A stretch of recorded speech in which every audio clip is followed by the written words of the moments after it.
Can't believe you would do this on Christmas Eve. You're grounded. What? Tomorrow is the Christmas Eve comic book party. Well, you should have thought of that before. You're better off without him. Isn't that right, Santa Jaws? Hey everyone, it's Jonathan and welcome back to I Heart Movies. This episode picks up exactly where our previous episode left off, our Q&A with Jennifer Chandler.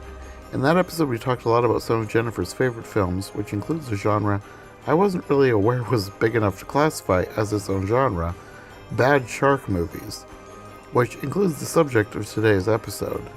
That episode is not required listening before this one, but we do reference that conversation a few times, so if you like Jennifer and or good bad shark films, make sure to check out our previous episode before jumping into this one.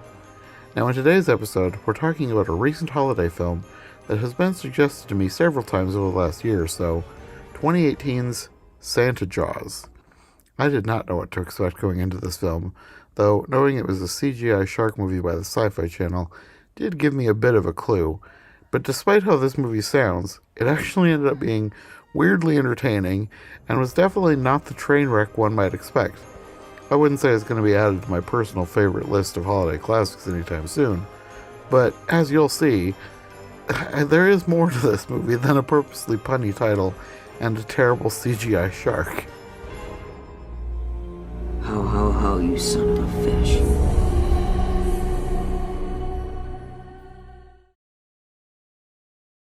Okay, well, I suppose we can get to the shark movie now. All right. Woohoo! Dun-dum, dun-dum. Or I guess I can't make the sound of jingle bells, but What year is this from? It's recent, correct? 2018. Okay, yeah. So I only just learned about this like last year, and I think my friend, she goes by Trivial Theater, she was suggesting that I watch this for, I think it was Christmas in July, and then we never got to it. And then for some reason I found out that Rachel loved this movie. I was like, what? Okay. Love might be a little strong. Well, I don't know how to say love. I enjoyed. come on. Enjoy. Which- Yeah. For the source material, I was like, if Rachel enjoys this, then I should be talking to her about this, because this does not seem like Rachel's kind of a thing. And then Well- Rachel was like, well, we've got to have Jennifer Chandler on if we talk about this. Well, I actually, along with Jennifer, and maybe this is one of the reasons we get along, is I also enjoy bad shark movies. Okay. Yeah. We need to start a club. Yes. I don't think I've seen as many as you have, but the ones I have seen. And I agree with you about Sharknado, because I think this is a million times better than Sharknado, because Oh, infinitely. yeah, because Sharknado is so calculated to be a B movie that it loses its charm. Like it's trying too hard to Well, and be. it's not self-aware. It's not like we get where we're at, we're just going to embrace it. It's like they're aiming low. Yeah. Yeah. And so it all just feels kind of gimmicky and lame. Whereas this is like, they're actually trying to do something creative with You with could what tell they're doing. from the very beginning that they knew this was a terrible movie, and they were leaning into that hard. Yeah. Like, I mean, they knew what they were making, and they Yeah. went all in. they knew what they were making. I don't think that they knew it was a terrible movie. I think that they were in on the joke, though. Mhm. That, this Yeah. is obviously silly, Santa And I Jaws. guess I wouldn't say this is a terrible movie, because I've seen terrible movies, and I don't think I would count this among them. This one just is, it's a made-for-TV movie. And it knows that. So Yeah, it's a B yeah. movie in like the good sense, in my opinion. Whereas like Okay. Sharknado is the bad kind, Okay. in my Well, opinion. and I think with the gimmick of the kid with the comic book, I feel like that gives it a different level of Yeah. credibility, for lack of a better word. I think so too. It just gives it a different spin, as opposed to them trying to make a serious, amazing film about a Christmas shark. Yeah, I think that does give it kind of a degree of creativity that Yeah. Yeah. For they, yeah, that his comic otherwise, is where come is this to thing life. going to come from? Right. Like the other, not that I've seen a whole His bunch of them, dad but the said- others are like mutant sharks from a science lab or whatever. Yeah. Where would Yeah. this come from otherwise? Oh, Yeah. Deep Blue Sea. Should have mentioned that one earlier. Sorry. Love that one. The first So- one and the third one. The second one is garbage. Also, our friend of the podcast, Marcy Holland, she's a writer. She does a bunch of Hallmark movies, but she also does all the shark movies. And she has either written or produced Santa Jaws. There's the Ozark Sharks. Let me find them all. I'm going to need a list of these, please. Yeah, absolutely. She has Mississippi River Sharks, Ozark Sharks, Trailer Park Sharks. Trailer Park Sharks. Yes. So she's pretty much the best person ever. And she has a bunch of shark movies that she's either produced or written. And so anyway, that including this movie that she's a consulting producer on. I guess I knew that there were a lot of quote unquote bad shark movies, but I didn't realize There's that it was so like many. basically a genre unto itself. I think that would be fair. Yes, I think that's a fair assessment. Yeah. I just think that I think it's funny. I think it's just refreshing after watching, 200 rom-coms to watch Santa Jaws.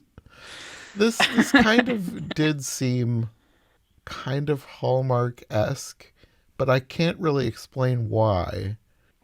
It felt like if a Hallmark movie knew it was a Hallmark movie, but it also wanted to be a shark movie.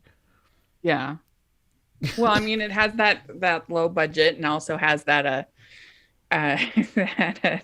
Christmas elements. Yeah, but maybe that's why. yeah. I don't know. It just felt like a merging of Hallmark and weird science fiction Yeah. in a way that I was can't delightful. really explain. I mean, I feel like when you sit down to watch Santa Jaws, like your expectations, like you should not be expecting. No, and that probably helps too. Yeah. Well, it's funny. We started this conversation about, doing this and talking about this movie. And I was like, I'm in. I don't even care. It's a shark movie. I'm totally there. And then Rachel's like, oh, I interviewed. Who did you interview, Rachel? I interviewed Evelyn Stillwell, who plays the ditzy The trophy wife? bikini. Georgia. Georgia. Yeah.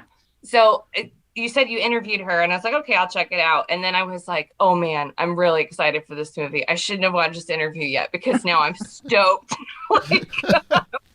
Like the plot sounded interesting and the way she discussed it and their awareness, like you said, of where they were at was so good. I was like, oh no, please be at least as good as I'm hoping, because now I have expectations.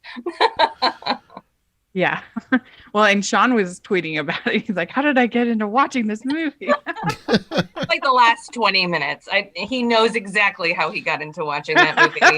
He knew what he was getting into when we got married. It has never been a secret. I introduced him to Jaws. Thank you very much. Really? And yes. Wow.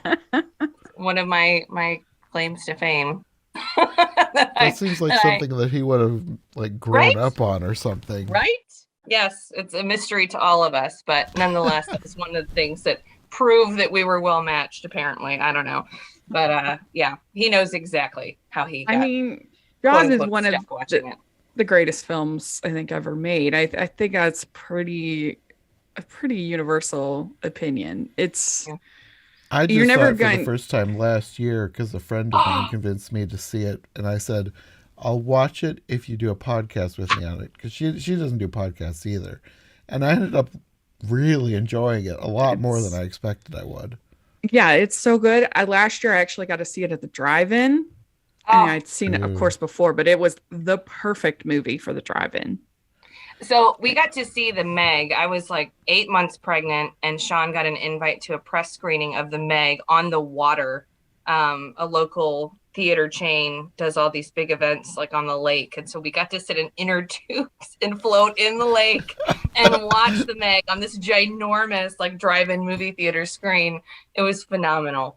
They do that with sounds like either the Jaws best annually. idea or the worst idea, depending Well, on so who they do you it with are. Jaws every year, and they have divers that go underneath you and like pull on your legs, and then they have like a red light that shines up from the bottom, like you're bleeding. I don't know. So they didn't thankfully do that for Meg, because I was like, I'm gonna go into labor if they do that. Like I'm gonna freak out. Like, but they didn't do that at the press screening. They only do that at the Jaws showing. So that was for the best, all in all. But that was incredible. I would love to see Jaws on a drive-in screen. That'd be great. It's a perfect movie, and also perfect because it's one that I know really well. And the problem with the drive-in is that it's sometimes hard to see and sometimes hard to hear everything that's happening. I should also clarify that when I saw it on the big screen as well, because it was coming back to the theater because of the pandemic. Oh, awesome. And so I didn't watch it on a small TV. I watched it on the big screen. So I think that also helped me appreciate it more. It's a great movie. It's got really good characters, but it's still suspenseful and exciting and thoughtful. And I mean, it's just the perfect blockbuster. Yeah, I mean, as much as I love Jurassic Park, it's really between those two as far as I think the perfect blockbuster. But yeah, they're both great. Yeah. Well, I guess we should talk about Santa Jaws instead of Jaws. Yeah, not on the same level. But I should say, starting out, I loved the logo with the Christmas lights hung over the words. I like a good logo, and I thought this one had a great logo. You don't always get a good logo with cheap made-for-TV movies. But I thought they did a great job with Santa Jaws. Well, yeah, and I just thought the whole idea of him being like angry with his family and part of his life, and drawing this comic and then having it come to life, and the only way to destroy it was through Christmas. Things like that was creative to me. Yes. I thought that was funny and creative and very enjoyable. Comic booky. Yeah. I mean, where this movie is absolutely ridiculous is every time he's this little kid Cody, he might be a little bit of a psychopath, because every time any of his family are eaten by this shark, he like bounces back incredibly quickly. I noticed that. No tears, no trauma, no, no sadness, other than like he goes straight to vengeance, completely bypasses grief and goes straight to vengeance. It is very troubling. Yeah, I mean, I would be upset if my beloved grandfather, who I went fishing with every Christmas, was eaten by Santa Jaws. That would be upsetting. I'd be alarmed. I'm wondering if some of his psychopathic tendencies didn't come from his mother, because she was like the worst character. Like through this whole movie, I was like, when is the mom going to be eaten? I'm tired of looking at her. Yeah. And then her death was particularly drawn out. I think they did that on purpose. Let her know. It was like, she was the last one. I was like, really? You're going to make her the most annoying character, and then she gets to be the one that survives. But then you get like a Godzilla 1998 moment where, Santa Jaws didn't actually die.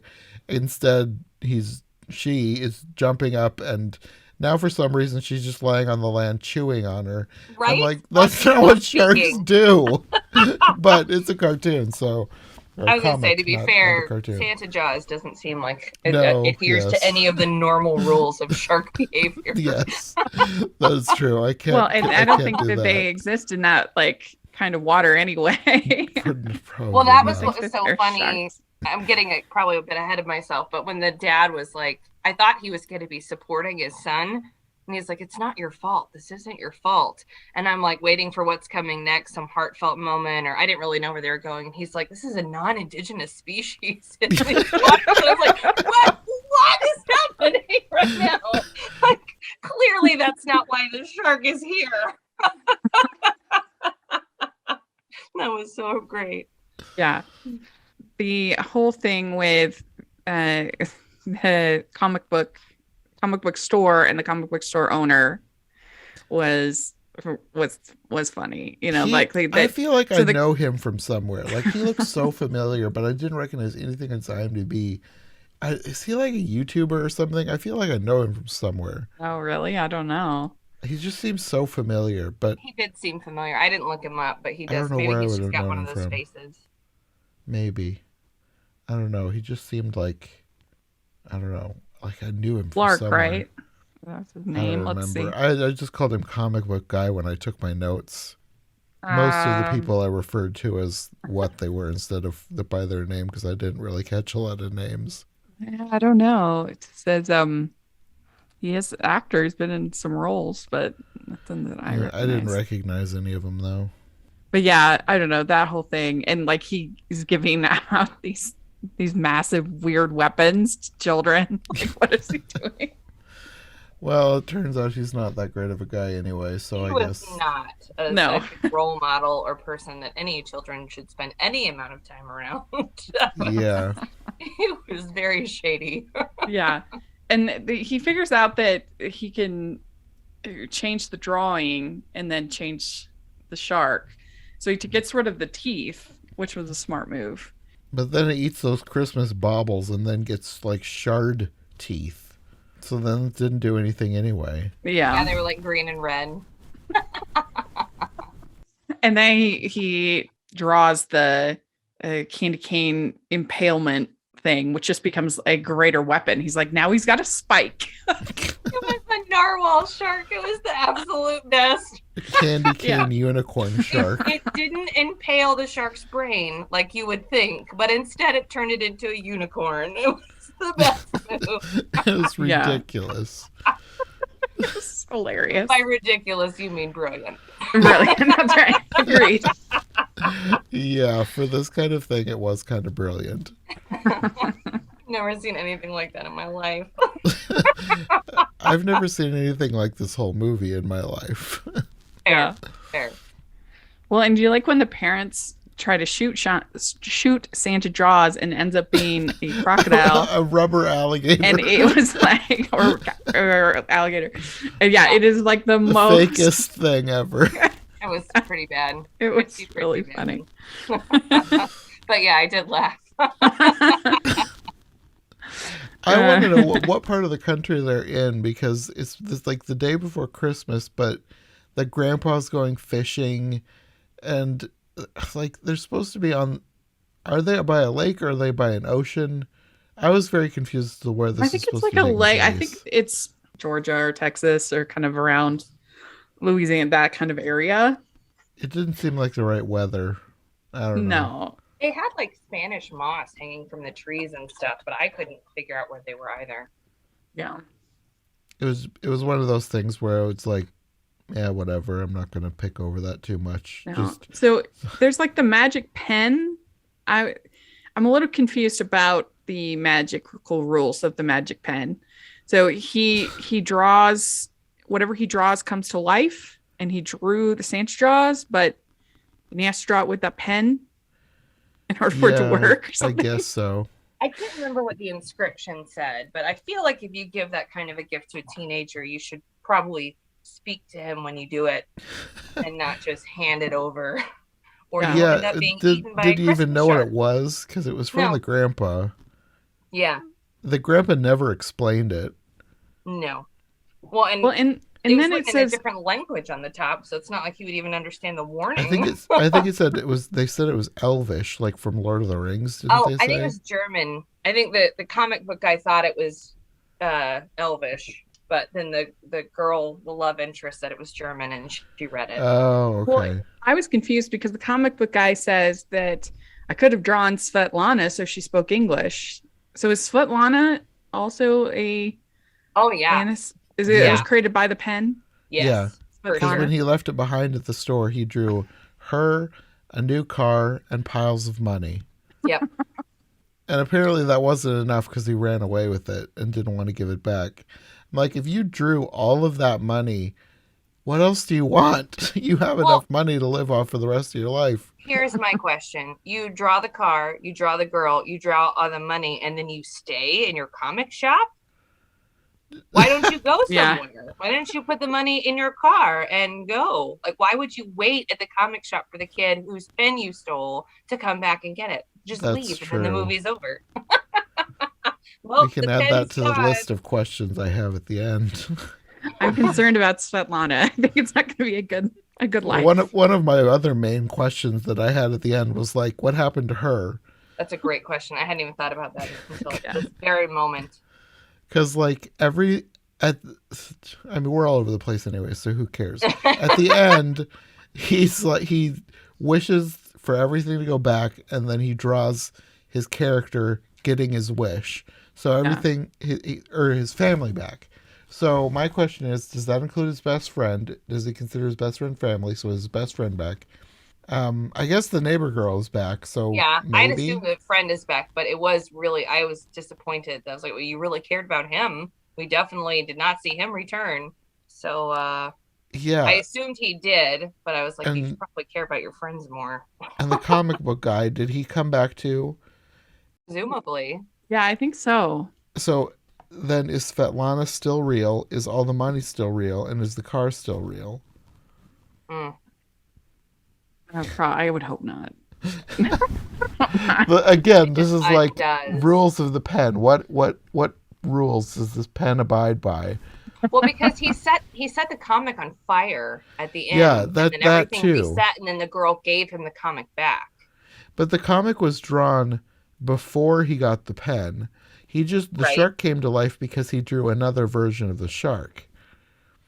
So, yeah, I was just confused.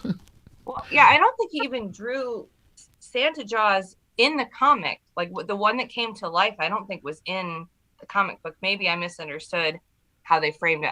I'd have to go back and look. But I thought he just had a piece of paper and drew Santa Jaws in a rage.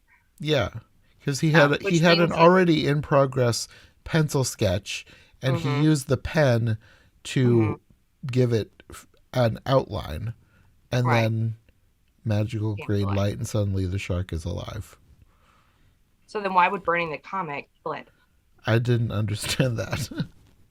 That was another of my questions. What did that have to do with anything?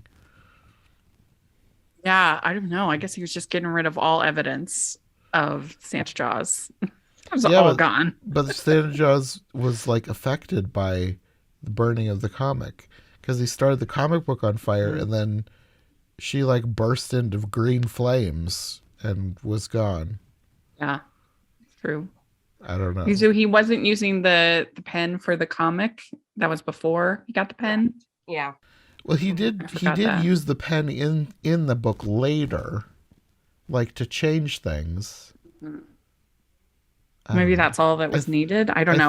I think we're probably overthinking all of this. But when they play Ave Maria, when yes, I died, that was so. It was so hilarious / dumb. That was great. But I definitely thought the shark was dead, which I guess was the point. But I was like, wait a minute, you already had that. And beautiful as a stretch, but that very dramatic sinking into the depths, and then they brought her back. Yeah, that's why I compared it to Godzilla 1998, because you have that whole scene at the end where Godzilla dies, and you like watch her sink into the ocean, and it's so quiet and emotional. And then you have this whole other scene with her babies, and then suddenly you find out, oh, she's not actually dead. Yeah. Well, yeah, that's what I was going to say. They have to leave room for Santa Jaws 2 someday. And all you need is that pen. That's true. Well, and then that was the other thing, because you're talking about him being a psychopath. At the end, he burns the other version of his comic book, and then he, like, stares at the camera and smiles evilly. So, like, is Cody evil? It could be. Santa Jaws. Is he planning to bring Santa Jaws back and use her for his own nefarious purposes? He was trouble, that kid. I mean, I would rather watch Santa Jaws than Godzilla 1998, if you're saying. I mean, Godzilla 1998 is over 2 hours long. It's not as self-aware as this movie. It's not as fun as this movie, in my opinion. And it has some really annoying characters. I need to watch it again, but I will say that was one of the very first, like, I don't want to say like grown-up movies, but like PG-13 movies I ever watched, and I was in love with that movie. So I am not an impartial viewer of Godzilla 98. I love that movie, but it is heavily through rose-colored glasses, through nostalgia blinders. So Yeah. I don't know what I would think of now. I think it's fair to say that's my least favorite Godzilla one, but I understand the sentiment for sure. Yeah. Yeah, we all have those.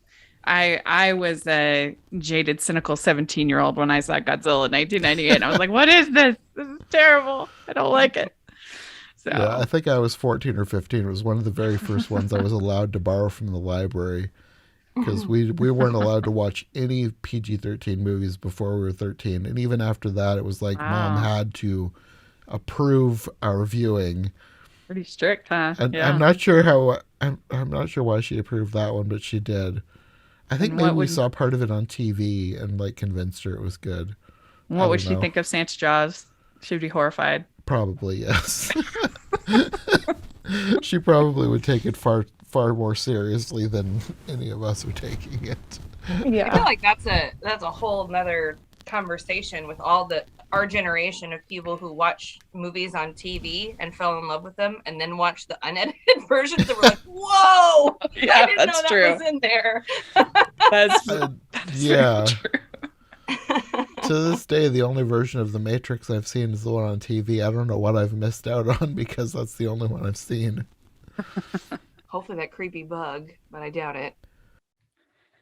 I love the moment when he's like, I know her. I made her.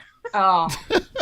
I think that like once the parents were on board, that is when it got really hard for me to continue Yeah. being invested. Like Yeah. I will super watch this movie again. I admit fully, I was like, when can I show my kids this movie? Introduce them to this side of their mom. But it like The parents lasted far longer than I thought they were gonna. Like, that's why I said I was just waiting for her to die, but the dad wasn't much better. She was just kind of them making that catapult thing, and like every move was set to music, and they like slammed everything down in a specific order, and I was like, okay, we get Yeah. it. It's like But- Home Alone, like what's going on?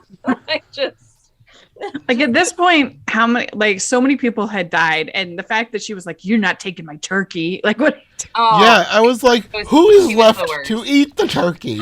that's all we have Your left. whole family is gone. What is your interpretation of Christmas, ma'am? Like how are you gonna eat 3 whole turkeys yourself when your whole family's been ingested by a Christmas shark? That's some holiday dedication going on there, but I would probably. So being a fan of Jaws, in particular, I was excited about the explosive turkeys, thinking they were going to do kind of an homage to Yeah. that. But they catapult the turkeys into the water, and they near miss. Like they're near the shark, they're just not in front And of the it shark. looks like the shark is avoiding them too. Well, it was just confusing because, like, do you want her to eat them? If they hit her, are they supposed to explode? But then the brother had the gun, and I was like, okay, so he's going to shoot the turkeys. But I'm like, if they're in close enough proximity, just shoot the turkey. Maybe you'll catch her a little bit. Right. Like they just went, oh, and shot another turkey. Especially because they have 3 of them. Use one to stun the shark, and then it'll float to the surface, and then toss another one and blow it up. They had one on one side of her and one on the other, and then one right in front of her. And if they'd gotten her on all 3, I'm sure the Ave Maria thing would have been justified. She would have been out. That was absolutely hilarious. I've forgotten that they had Ave Maria playing. That was the most memorable part of that scene. The shark slowly sinking with Ave Well, honestly, Maria it took playing me a over minute top. to figure out that she was sinking. Like I thought maybe I was looking at a drawing of her somewhere. Like it took me a second to realize she was the shark underwater. I was like, oh, okay, she's dying. Got it. But yeah, when the mom is eaten by the Saint's Jaws, that's definitely the most like the most played out, because I think we're all annoyed with her character. So it's like, Mhm. yeah, Oh, it was quite. she gets no character arc whatsoever. She No, grows Yeah. she doesn't learn 0%. anything. That was She kind of what learns annoyed me about the reset at the end. Like, nobody remembers anything, so nobody had any character growth at all. Oh, that's So- a good point. I was kind of annoyed by that because I was hoping that maybe he would have like a better family out of this whole thing, and he doesn't. They're all What back to happened to the normal. pen at the end? I don't remember. Did he do something with He it? kept it. That's why he was like looking at it. Doing He the put it in his evil pocket, look? smiling evilly. Yeah. So Well, I he wish draws that the ho ho ho Santa fish, which that was funny. I just wish they had the grandpa like, where's the present I got for you? Like at the end, like if they're gonna erase everybody's memories, then I just wish grandpa would be confused as to where his present was, or if he liked it or did anything with it. But the closest they got to that was when he went to the neighbor girl's house. And she's like, oh, that comic was killer. He's like, you have no idea. Yeah, that was good. There were so many lines like that in this movie. Oh, there were so many. Oh, what was you son of a fish? I lost it. I lost my mind. I was dying laughing. That was so funny. I'm gonna get you, you son of a fish.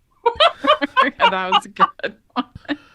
Although they should have done, she had the turkey in her mouth and he's aiming it at her and smile, you son of a fish, and then done a full-on Jaws homage.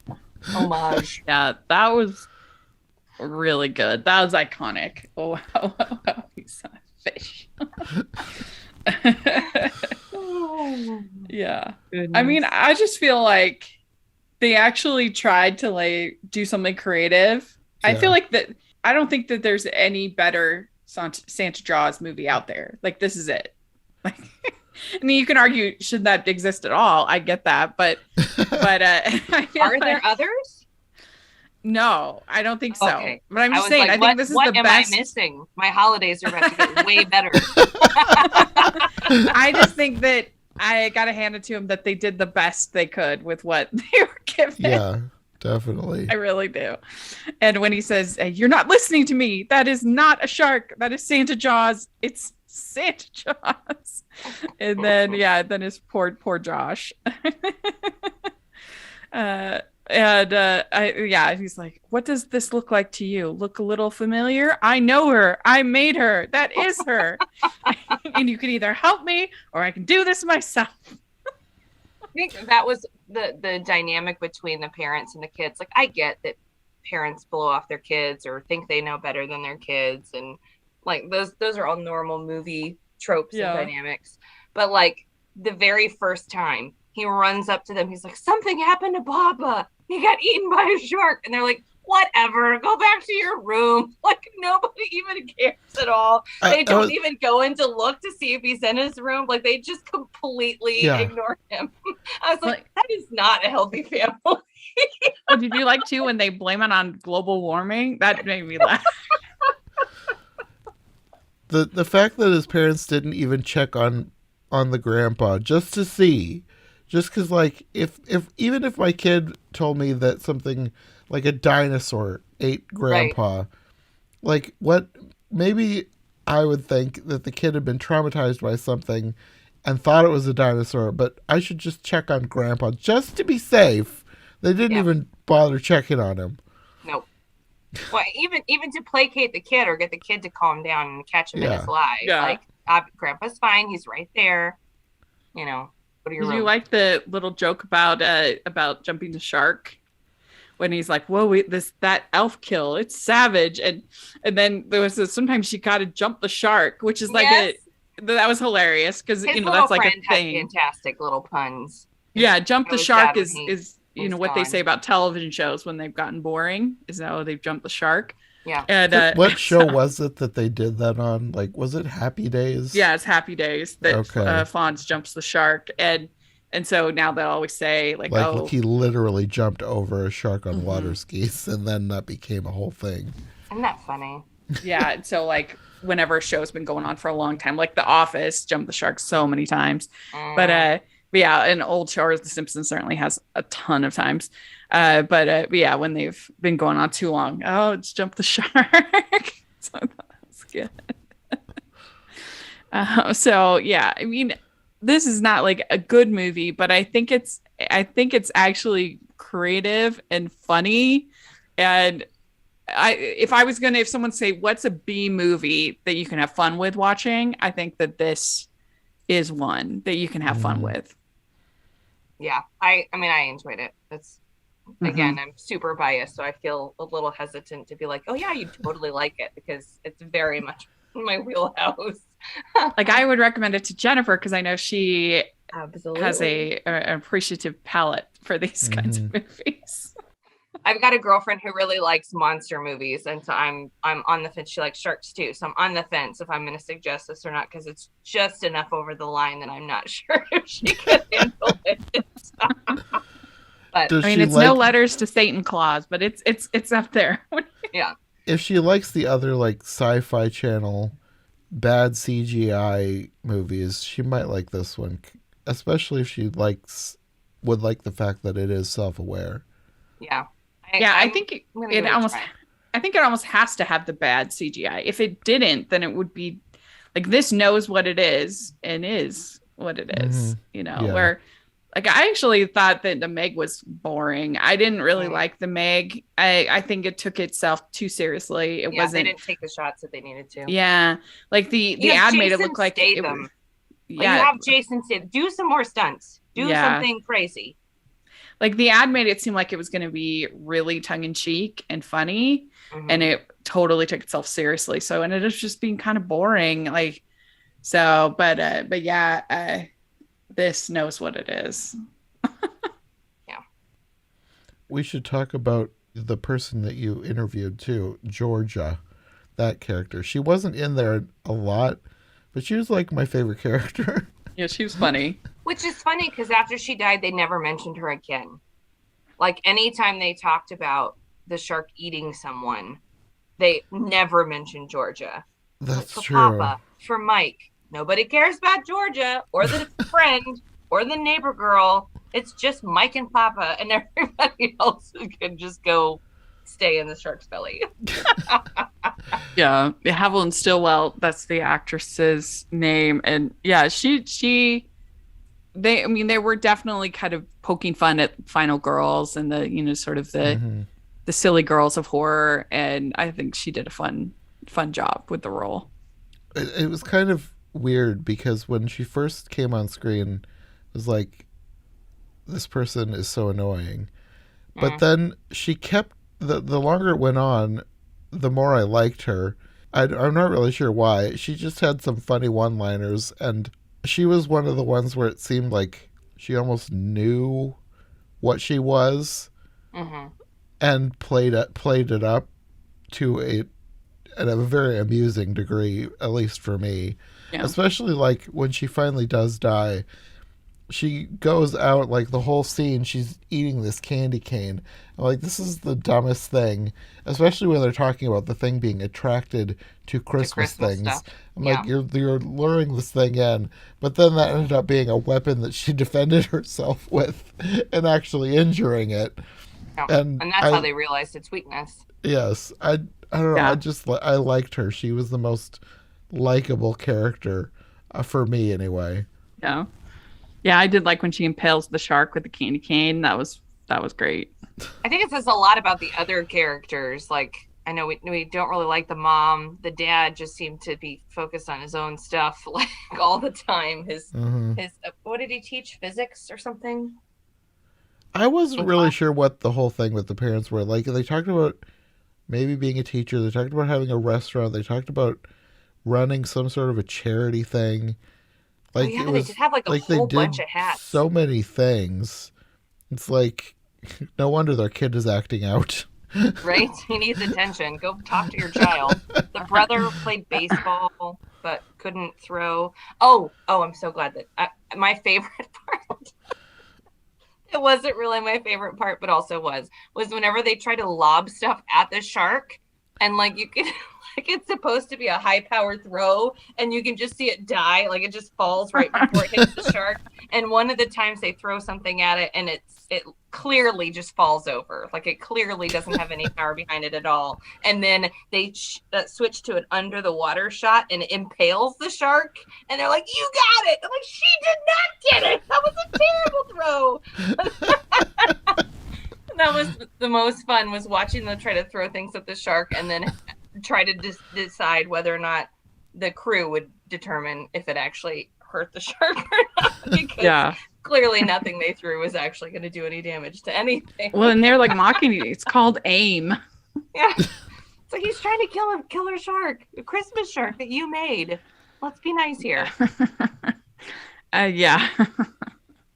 I like the beginning of the movie with when there's like the fake movie. No sugar cookies for you. Yeah, it starts with like a fake movie. Like you think this is going to be the movie with an evil Santa like killing a lady or something. Like says she's been naughty and the spirit of Christmas demands a sacrifice. Like, well, even that where did this come from? Well, that's why it was great, because it sets you up for expecting that level of bad movie. Right. And so then it transitions over to the comic and you're like, oh, okay. Which was really clever. But that was turn really the funny. Lights out. Unfortunately, on this shark. Lots of shark movies are very much more like the first, the fake movie within the movie. Yeah. So funny. We should talk about the design of the shark itself, because even though like the CGI model wasn't that great, I love the idea of the shark covered in Christmas lights wearing a little Santa hat on its fin. It's almost that cute. Jingles at his approaches. Yes, it's almost cute. I love the little Santa hat. And its eyes glowed like Rudolph's nose. I thought that was a clever little touch. Like, instead of it just having laser eyes or something, it was specific to Christmas. Yes. Yeah, there's so much in here that it's not like good, but I still like it. Yeah. For reasons. I don't know. I like her little Santa hat. Yeah. Well, it's funny because that was in the fake movie at the beginning, and the Santa falls into the water and gets eaten, and he was not wearing his hat. And then you see the hat sinking, and I was like, where did the hat come from? That wasn't even on him. And then this shark comes up with it on its fin, and I was like, that's amazing. Please. I was so excited. I should have figured it out from all the, photos and stuff from the film, but I was kind of expecting it to be on its actual head. And then when it came out on its fin, I was even more excited. Yeah. That's hilarious. It's perfect. The fin is already Santa hat shaped. Yeah. It was a clever touch for sure. The design is very, very clever. Yeah. Time to turn the light out on this shark.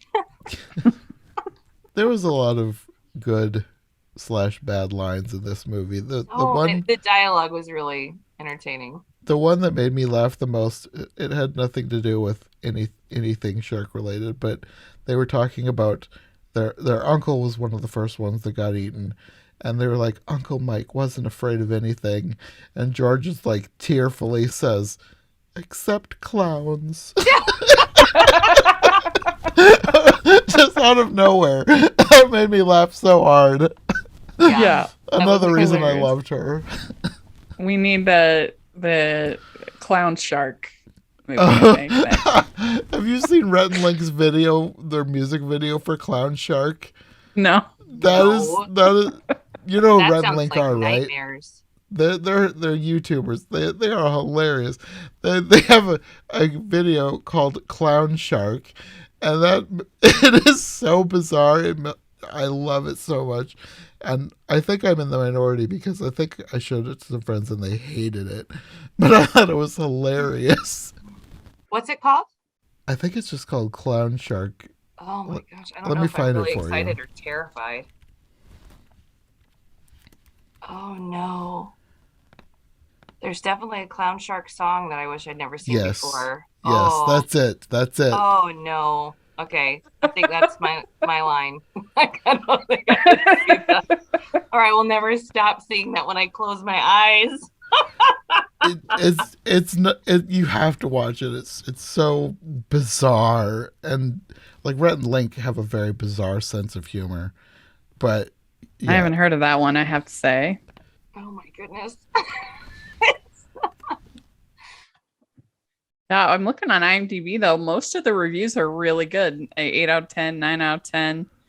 There's a few, but most of them a campy delight. It's a fun, campy movie that too many people take too serious. If you watch it for the fun that it is, you will enjoy it, as the characters are stereotypical of what you expect, as well as being well directed. I look to more movies by this intriguing director. Yes, no, this is one you don't take this too seriously. There's no way you're going to enjoy this if you take it seriously, because there's no way to take it seriously. It's a Christmas shark. What about that says this is Brought a to life serious by a movie? magic pen. I was looking for an action-packed Christmas movie, and boy, have I found it. Even sitting here writing this review 2 hours after the movie ended, my pulse is still pounding. Family tension, coming of age, suspense, terrific score, beautiful backdrops. I can't wait until the sequel. I think they liked it a little more than I did, but I'm glad somebody out there is that dedicated to this. As they write this review, what kind of holiday punch are they having when they write that? Grandpa's eggnog. Oh, look here. Funny in a comic book way. Small budget Christmas for the family movie to be watched with kids. I'd say it's a comic book pastiche mobile. Don't expect a masterpiece. And guys, don't be so nasty with your reviews. I found it very funny. All the classic comic elements are in it. Very entertaining. So yeah, Watch it with almost your kids. Yeah. I don't think I would watch it with this my kids. with my kids. I mean, especially Svetlana. That's just not child appropriate. I think that'd go over their heads. Maybe. But I feel like their entire family being hunted by a shark. Christmas shark. Yeah. The brother was the only one who really fully got on board and was supportive of Cody. Yeah. And he gets impaled by a candy cane horn. Sorry. Yeah. Pretty darn good fun. We laughed and laughed. In the list of shark-themed movies we've watched lately, this is high on the list.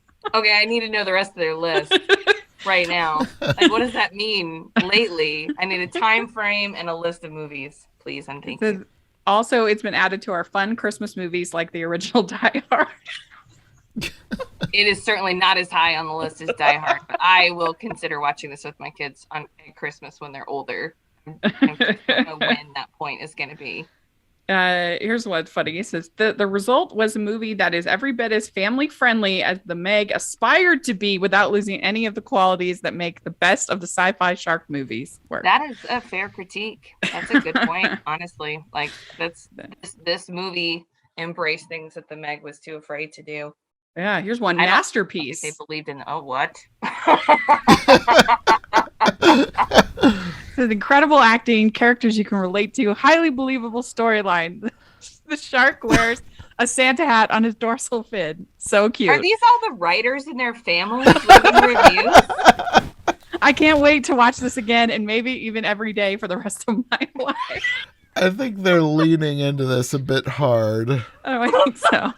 Every day for the rest of my life. No, thank you. I liked it, but I don't want to watch it every day forever.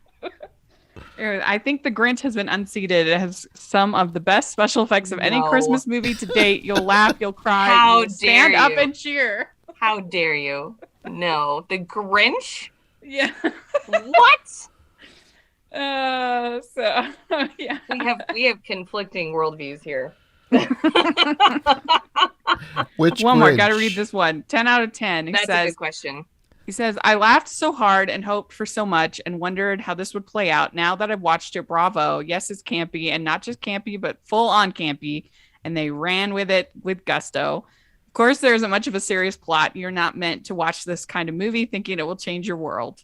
You are meant to watch it and thrill in all its glory, and glory indeed. Wow. And he says, I can't wait to watch it again. And the candy cane, hello, brilliant. He's not wrong there. Yeah, that's correct. So, yeah. I'm reading some of the quotes. I was trying to find some of the puns, and there's we've already covered most of them, but I didn't remember. I guess the mom and dad go into the comic shop and they're talking to Clark, and they're like, "Are you Clark?" He says, "Who wants to know?" And they say, "We're Cody's parents." He says, "Okay." And she's like, well, there's a shark attacking Port City. Where's Cody? He says, that's classified information. And then the mom points a gun at Clark and she says, how about now? And he says, access granted. I don't remember that exchange at all, but that sounds I do. So okay, that's the only time I like the mom. Unfortunately for her, I don't even remember it. So Yeah. The mom was rough. I felt bad for her as a human being playing that character. Just very unpleasant. Yeah. Yeah, she's my least favorite. Yeah, and the fact that she'd be like, don't take my turkey away when like her husband and father-in-law and multiple other people have been slaughtered. Well, and none of them even really process the deaths. And I mean, assuming that this is all a believable plot line and you're faced with this sort of thing, there's a certain point I would imagine that you just have to go into action as opposed to stopping and processing everything. Mm-hmm. But like nobody cared. Nobody actually cared that everybody was dead. It's very like the saddest they got, I think, was when the brother got impaled, and then maybe a little bit even more sad after the dad died. But I didn't know what they were going to do, but I was like, they've got to do something to undo this because this kid can't legitimately lose his entire family to a Christmas shark, like unless he's going to become like this is some sort of tie-in to the plot of Santa Jaws 2, The Revenge or something, like I don't know, but I didn't know where they were going to go. She's like, there's no way this kid actually loses everyone he knows. Yeah, what do you do for Santa Jaws 2? Do you have him like create a I don't know, some other like a giant, you really do a croc of claws or something like that? Maybe Clark from the comic shop made a copy, or the neighbor girl made a copy or something, like maybe. But I think you got to have like a different creature that's Christmas-sized. An evil Easter bunny shark hybrid. Oh, wow. Easter claws. That's horrifying. A giant rabbit hunting you down. No. Yeah, that would be terrifying. Have you ever seen an angry rabbit? Like a real one? Like I've seen photos. Yeah. I haven't seen one in real life. They're really cute until you see their actual skull shape, and they're very rodent-y. And their teeth are humongous. They're terrifying. You'd have to put a Santa hat on him, though. So it would be. But if it's a bunny shark hybrid for Easter, then you don't have to have the Santa rabbit hat. claws. Oh my goodness. Rabbit claws versus Santa Jaws. So like the rabbit is evil now. Yeah, rabbit claws versus Santa Claus. Santa Jaws. CIAWS. It's like a conglomerate of mystical, evil, Christmasized holiday creature. Rabbit claws versus Santa Jaws. The Reckoning. You have to go with a colon. They go against each other. I like that better than they're defending each other. I was like, well, maybe they killed his friend. Santa Jaws was the Easter Bunny's best friend. So in memoriam, he gets all decked out like Christmas to serve justice. I can't tell if these are terrible ideas or amazing ideas. We'd make a killing on the Sci-Fi Channel. There's we could. No, I mean, if they could make Sharktopus or whatever it is, then... Oh, yes! Mega Sharktopus. Yes! Croc-a-Claus. I think Croc-a-Claus has potential. The Croc-a-Claus. What's the Krampus. I was like, what's that thing that sounds kind of like that? Krampus versus Santa Jaws. Oh my goodness. I'll call Marcy Holland right away because we have our great ideas. So there we go. Well, I got you all to watch Santa Jaws. Yes. You did, and I appreciate it. Our lives are forever changed. And Sean via proxy. I know. I did not, like I said, I didn't fall asleep. Like there was barely any left and I just crashed. But he acted like he didn't even notice I was asleep. And who knows how long I was sitting there watching this movie. Yes, who knows? He did not suffer. It was hilarious. Very good. Well, thanks for having us on, Jonathan. This was fun. Yes, thanks for joining me. This was an amazing movie to talk about. Yeah, it was fun. It's one of those things where I'm slowly. Nikki from Julia Theater is going to be gleefully rubbing her hands together. She's converting me into one of those people who likes watching terrible movies just to talk about them. That's awesome. I'm slowly finding that I do kind of enjoy doing that, and this is one of them. That seems to be pretty normal. Like, I mean, I know the movies that Sean and I talk about the longest are the ones that we hated the most. And it's like we dissect all the different reasons why, and like this one part bothered us, and what, and then before we know it, like 2 hours have passed. I'm like, we've literally talked about this movie as long as we spent watching it, and we don't even like it. Like, like what is going on? Yeah, there's so many like Christmas ones too. Like I think the reason that this one came up was because Nikki and I talked about one called Santa Claus Conquers the Martians. Yeah, that one's classic. What? Yeah. It's from the 60s. It is something. What you got to do though for that one is you have to watch it listening to the Riff Tracks commentary. It is absolutely hilarious. They're the Mystery Science 3000 people, you know, the Riff Tracks. And they have a Santa Claus versus the Martians audio commentary. You got to listen to it. It's so funny. Okay. Well, maybe I know what I'm doing with my extended family this Christmas. There's another one too called Santa Meets the Ice Cream Bunny. Yeah, What? I think they might have a Riff Tracks for that as well. They do. But I know I've watched one of those. They have two because there's two different versions of Santa Meets the Ice Cream Bunny. There's two completely different versions that have the same beginning and same end, but a completely different middle. It's bizarre. So there's so many weird Christmas movies, especially like 60s and 70s, and you just wonder what kind of things that they were getting into that they made these certain interesting things. I'm super disappointed. I was Googling Santa Claus versus the Martians, and a Google inquiry popped up as Santa Claus versus Santa Claus. And I was so excited. There's some sort of battle royale between two different Santa Clauses, but That it's just sounds like it could be a good B movie. variations. So I'm super disappointed. It's not a movie. It's just Claus with an E or Claus with an F. I'm so bummed. They should. We should definitely send in a letter to Sci-Fi or whoever will buy it, or just do it. Yes. I mean, Yes. royalties would be great, but just make it so I can see it, because I want to see two Santas battling it out. I think so. Thanks for having us on. The real one. Yeah. Yeah. Do you guys want to let people know where they can find you if they want more from you? You can find me at Rachel's Reviews, all our social media, iTunes, YouTube, and on Rotten Tomatoes. And you can check me out at Hallmarkies Podcast. Got lots of content over there, so check it out. I am on Twitter at PBNJedi, and occasionally you can find me on Rachel's channels. Oh, and on Sean's upcoming for our anniversary. Yeah. Yes. Okay. Well, thanks for joining me on this. This was a lot of fun. We will have to be in touch about doing either something more serious or maybe another weird movie. I'm sure we can find something. There's plenty of old shark movies that we could talk about. Yep. Let me know. All right. Merry Christmas, everyone. Merry Christmas. Merry Christmas.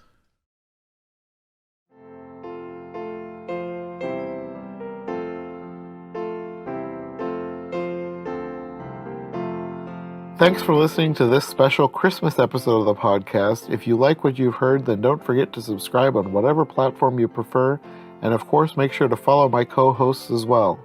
Any relevant links will be in the description for easy access, and we'll see you soon for another brand new episode of the show. Thanks for listening, and Merry Christmas!